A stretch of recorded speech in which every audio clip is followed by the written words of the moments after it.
this one, but it'll be with all the details and stuff. There's not a lot of variation of color in there, so if we could do anything just to maybe like little highlights of rust or something like that. Here we go. And roll sound. sounds good. Hey, Mark. And action. Robert. Robert really wanted to play Tony Stark, and I really wanted him to play Tony Stark.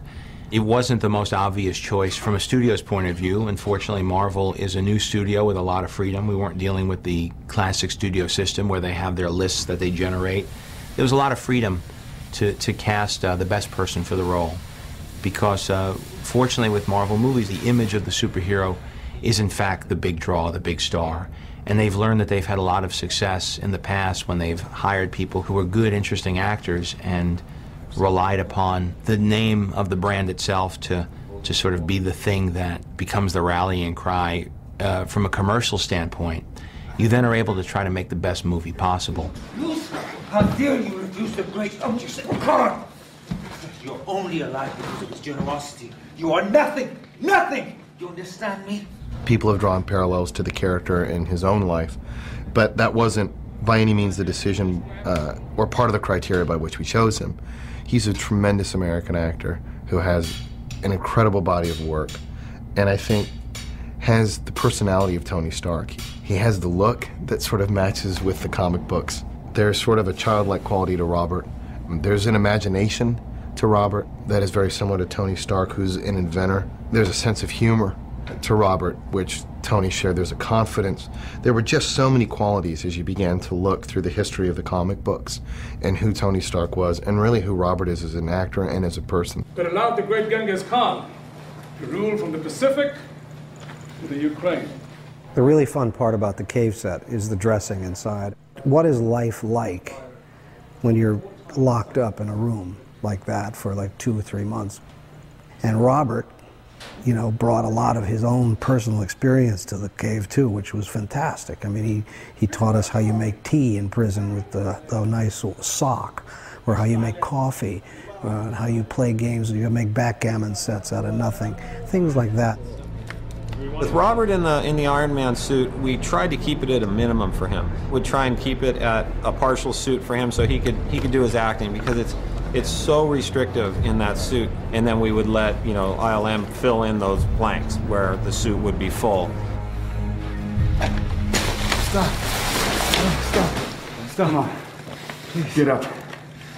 Get up.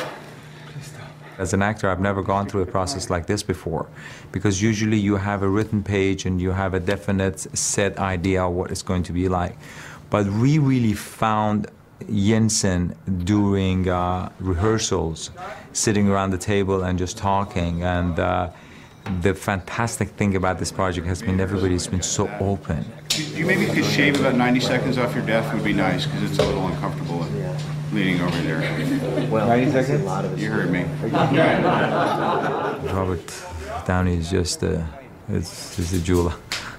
My girlfriend says, I think you're in love with him or something.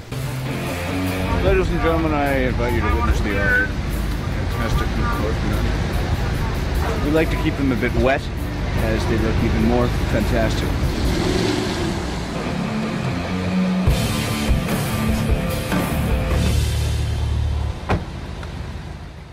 Action! How's it going, Hef? Oh, sorry. Thought you were someone else. It's okay. I get this all the time. Now then, so I get it right, probably. Good. Ladies and gentlemen, that's a camera wrap on the creator of Iron Man. Yeah!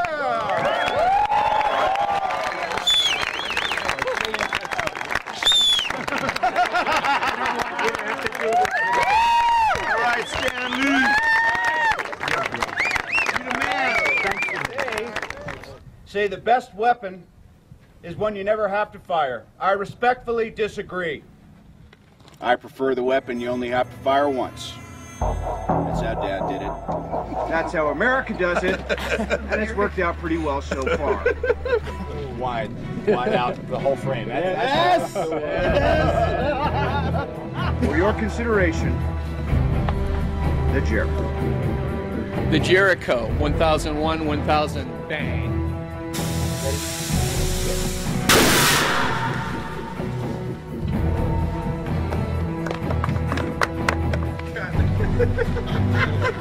All right. I like the test.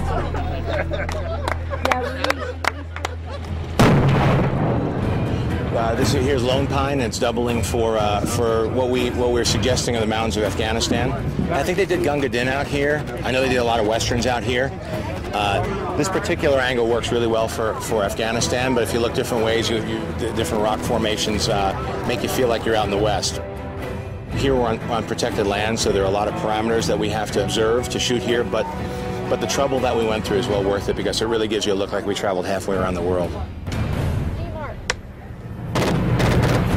When you get to work with the guys at the top of the field, you just go, okay, that thing's going to blow up in back of me, and I'm going to be okay.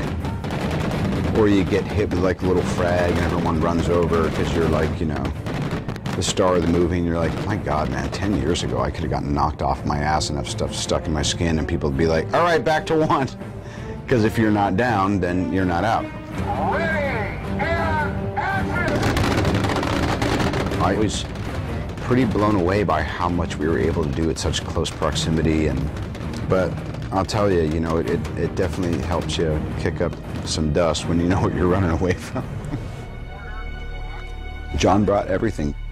John is the primal force behind Iron Man. He's easily half the character. He's infused himself into every department. I won't say he's a gentle giant because he's very formidable, but he is the most composed person in a position of unimaginable stress that I've ever seen. He's so gracious and so evolved. Robert, you're just such a good actor. You got that?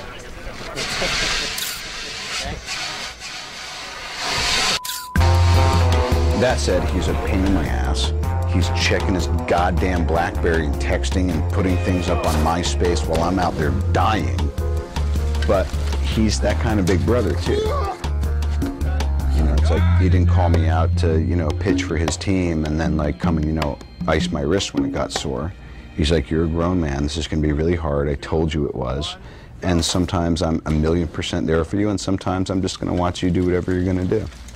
Because it's not up to me to take care of your feelings. You're a grown man. Oh, that's pretty good. Yeah. I tell you. It's pretty good. Thank you, everybody. Crew of Iron Man. Excellent week. Really great week, guys. That is a wrap.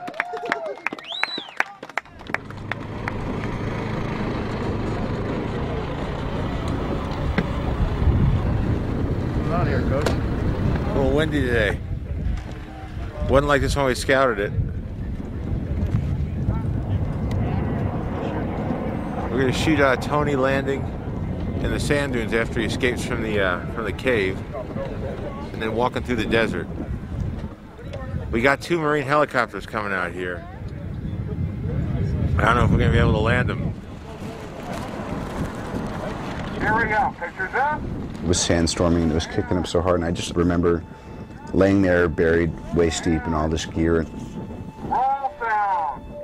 And I just remember I was inside the helmet, and I just had this great moment of gratitude to kind of the elements and what a privilege it was to be able to be there playing this guy with the caliber of people I was working with. Special effects. We got this. We need 3 cakes to fit all the candles. Light it up. I just said, wow, man, what a cool deal. What a cool suit, what a great crew, what a blast. Yeah. Come on now. Tony Stark.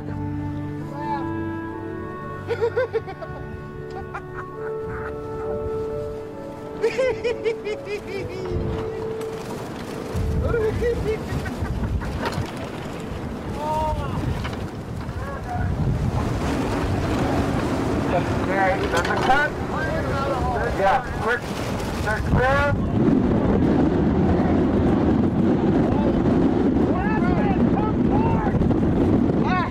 Wardrobe is a boot down there.